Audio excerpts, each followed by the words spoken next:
Welcome to the Stop Over Drinking and Start Living podcast, where high-achieving, goal-oriented rebel women come to learn how to live a vibrant and fulfilling life without requiring alcohol to get through it. No labels, no judgments, no saying you'll never drink again. Just real proven methods to help you stop rebelling against yourself with alcohol so you can drink less and do more. I'm your host, Angela Masenik. Let's dig in.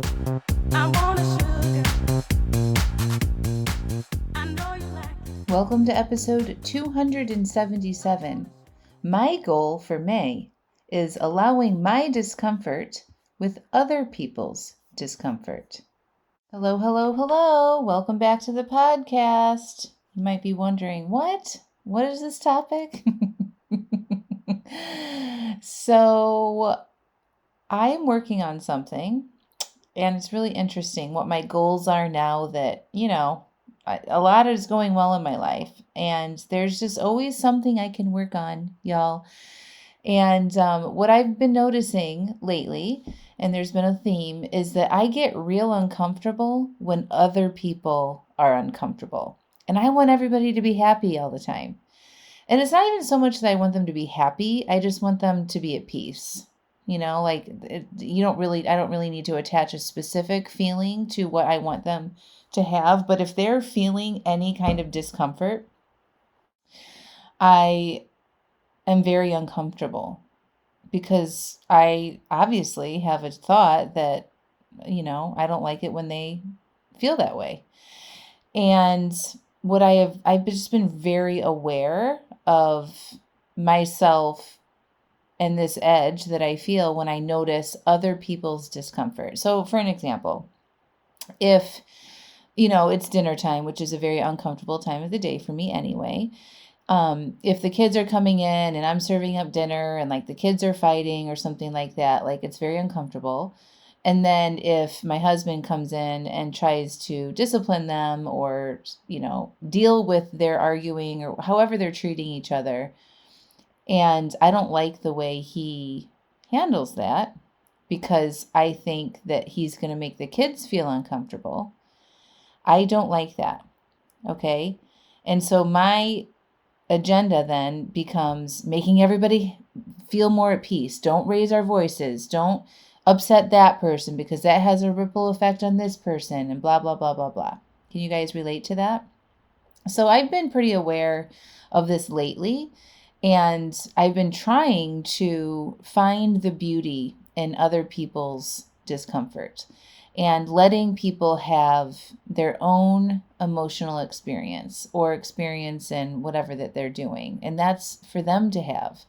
And my involvement in those experiences or feelings that they're having isn't really good for anybody, because this is what happens when I get involved, like I did the other day with my husband and kids. I get upset and then I get involved or I interrupt something. And then what happens is later, my husband and I will have a big disagreement about it. And that creates way more discomfort for everybody than just allowing the original discomfort with the discomfort of him parenting in a way that I don't agree with. And it's not anything bad. It's just different than how I would do it. That's it. Okay. Are you guys following me? So my goal this month, and I'm really going to try, and I'll let you know how it goes. So I tried it the other night and I failed miserably. And I was sitting there when this was happening and I was like, I'm going to allow everybody to be uncomfortable. I'm going to allow everybody to have their own experience. And I'm just going to sit here with it and it's going to be okay. And it didn't work. It didn't work. It was a big fat failure. And I just think it's fascinating, being on the other side of that discomfort now and observing myself and journaling about it and, walking in the woods and really processing what I felt. And just a side note, this month in Alive AF, for the whole month of May, we are diving deep into our feelings. So every day we're doing a prompt around how we're feeling. I'm teaching people how to feel, how to interrupt their automatic cycle when they feel their triggery feelings, how to change their feelings, how to not take action towards their goals if they're feeling a certain way. There's a lot. And so I was processing my feelings this morning around this when I was walking in the woods. And I asked myself, what is this feeling? What is it telling me? And guess what it said? It said, this is your work. That's what it said to me. That's what came through. This is your work.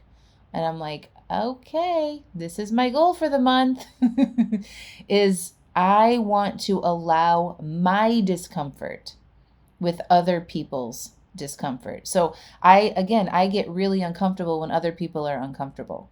Okay. And I'm sure I'm not the only one. This happens all the time with my clients. We're talking about it, right? But I really want to stretch myself here. I really want to let it be more, because the truth is I have no control over other people's feelings.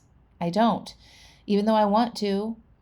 And I'm good about this in areas like when I'm coaching somebody or with my friends, or if people come to me with problems and they're upset, I'm absolutely fine like staying out of their feelings. But for some reason around my family situation, it's more difficult for me to do that. So that's my edge.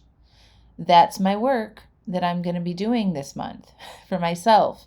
And this podcast episode really reminds me when I first started podcasting 6 years ago. Over 6 years ago, I started my first podcast. It was called Lessons on Self-Coaching. It's not available anymore.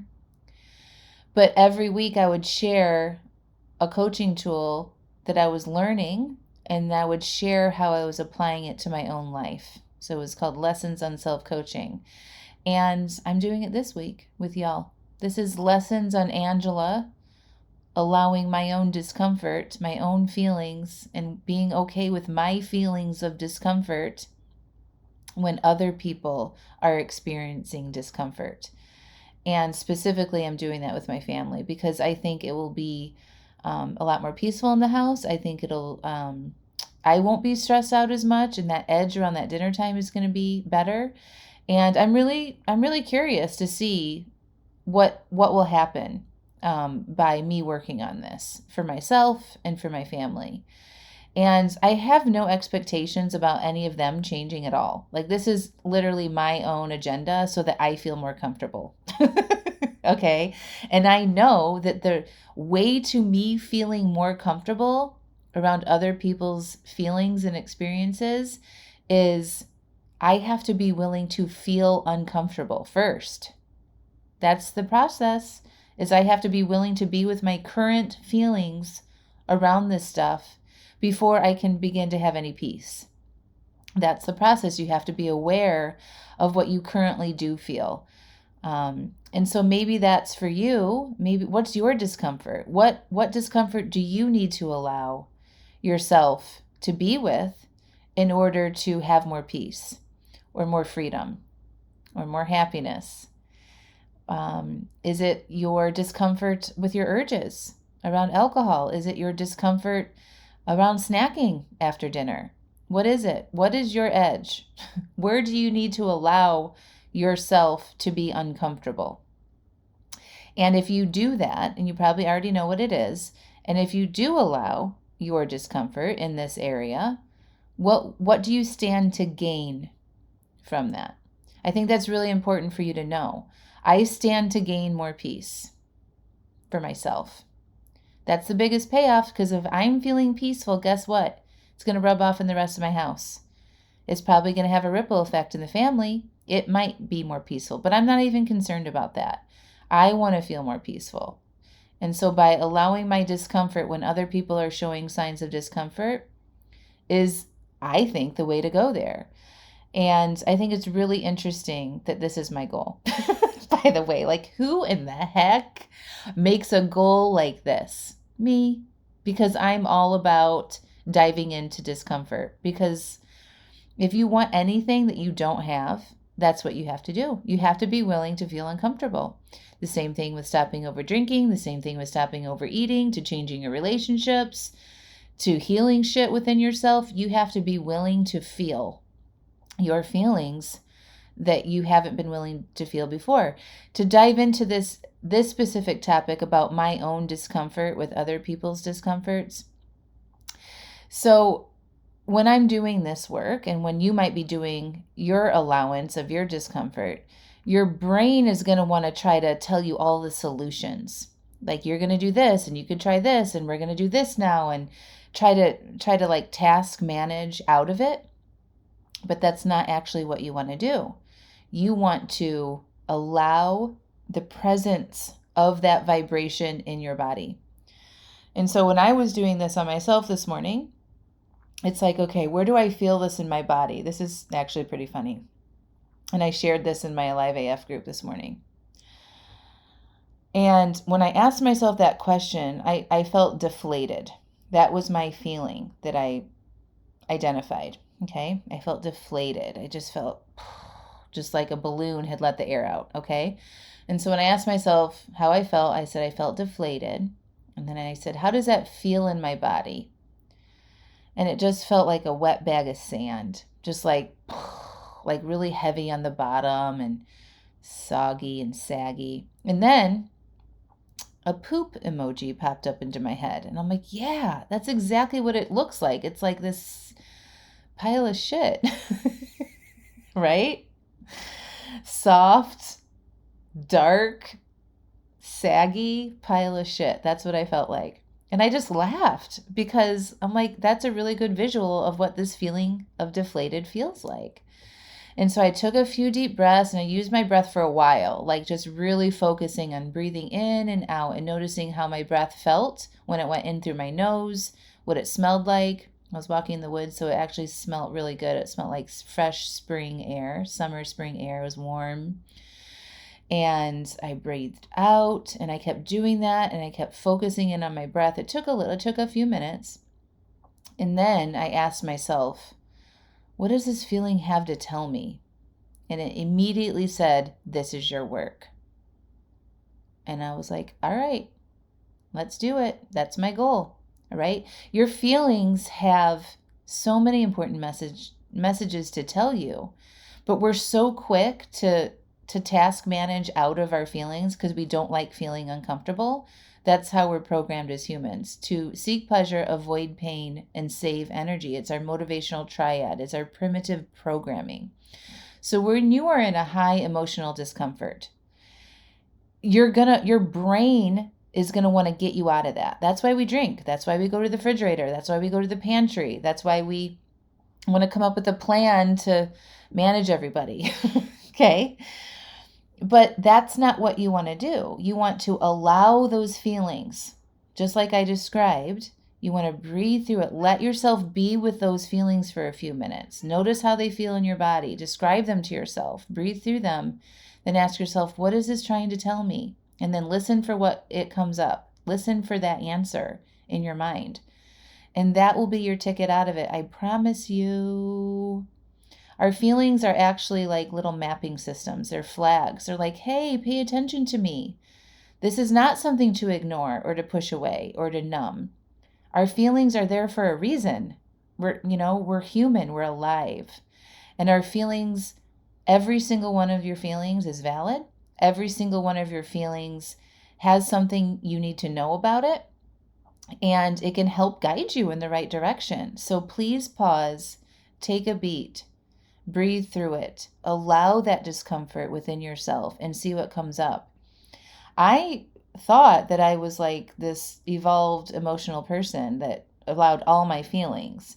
And when this one came through, it was like, ooh, I'm seeing how I really am my edge. I'm really uncomfortable when I think other people are suffering or uncomfortable, and then I want to try to fix it for them. That's my growth, because that doesn't feel good for me. Like that makes me feel more anxious and uptight. And then I try to manipulate and control things, which is not good for anybody. Okay. So that's my edge this month. And I'm super excited to learn more about this for myself and practice this. Like I said, the first time it was a huge failure. And I'm not giving up. I'm not making that mean anything. And so if you're trying to allow your discomfort with your urges or breaking your patterns that you are trying to break, and you have failures, please don't quit. That's not what you're supposed to do. You're supposed to be like, oh, that was interesting. I tried that. That didn't work. What can I do differently next time? And you then go do that again, and you keep trying over and over and over again. And in that process, you will learn exactly what you need to do for yourself. And I'm kind of excited about this, even though it's going to be hard and painful, and I may not get it right. I'm allowing myself to pay attention to this because I think it could have a pretty big impact on things. So that's what I have to say for you all, friends. Hey, I have been loving Say Yes to Drinking Less. It was my 3-day live coaching event with a masterclass. And when you guys hear this recording, it'll just be wrapping up. But you might be able to still access it and sign up for it on replay. I cannot even tell you the level of coaching that happened in there. We covered so many topics. If you have any issue with your relationship with alcohol, or a relationship with somebody else, or a relationship with yourself, whatever it is going on that feels hard in your life and you feel like you're drinking to escape that, it has been addressed in Say Yes to Drinking Less, and you can likely still sign up for it. It depends on when you listen to this podcast. I'm closing it down on May 3rd, Friday, May 3rd. So if you listen to this podcast before that, you have a good chance of seeing it. If you sign up for it, you get it for 3 months. You can watch all of the replays and the masterclass that happened and get a little mini course called Say Yes to Drinking Less for $33. So it's a no-brainer. I would highly recommend that you do that. And then the other thing that you can do right now to take this work to the next level is sign up for my Seattle Sober Retreat and Coaching Package. We are going to Seattle at the end of July for a 5-day Alive AF sober retreat where we're going to hike and get massages. And I used to live in Seattle, so we're going to go do my favorite things, and we're going to heal and connect, and it's going to be amazing. And I have 2 spots left. One is a private room and one is a shared room. We will put the link in the show notes. You can click through that and put your deposit down, and then you'll be in and you can start private coaching with me before the retreat and do a small group coaching before the retreat. So you are 100% set up for success by the time the retreat happens. And then we come together at the end of the 3-month container and we celebrate and we have fun. And I get to show you how to travel and vacation and be your amazing Alive AF self on vacation and not drink. It's super, super good time. All right, friends, have a beautiful week. Allow your discomforts, and I will talk to you soon. Bye. I want you to check out AngelaMasenic.com/AliveAF. You know what it's like to have a desire to cut back on your drinking, right? You start to read books, listen to podcasts, try things, but you might not be able to yet put all the pieces and suggestions together in a way that actually makes sense and works for you. You might struggle with beating yourself up after an overdrink. You might get frustrated with yourself when you take 2 steps forward and then another 2 steps back, and get overwhelmed with what's right and wrong about your relationship with alcohol.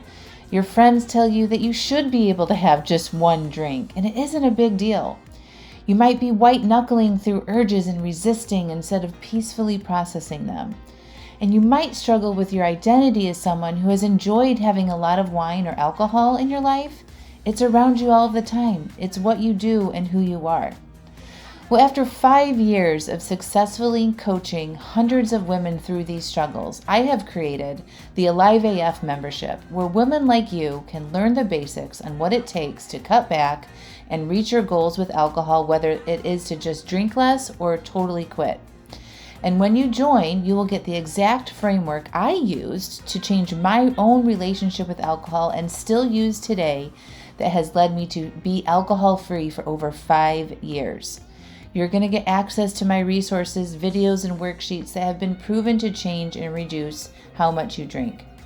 Every day you can ask questions, share your obstacles, and get coaching and direct support on the challenges you will face with love and no judgment.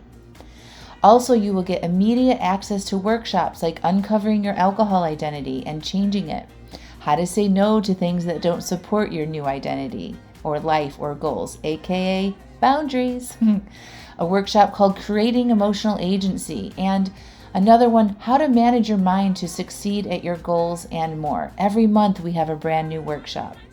These workshops are filled with step-by-step prompts and instruction to help you create the exact relationship with alcohol that is best for you. My mission and vision for Alive AF is to be a hub of support and resources for women to come and learn how to do what is best for them and becoming more alive in the process. When you join, you're going to learn how to take care of yourself better, how to feel good and become more alive and go after the life that you really want. I want this membership to be affordable and an easy solution where you can get all the help you need in one simple place whenever you need it. So, no need to go read another book, find a new podcast, attend a free webinar, or go down the path of piecemealing it all together. Join Alive AF and have it all there in one place for you anytime you need it. So, go to angelamesenic.com/AliveAF and enrollment is open right now. See you inside.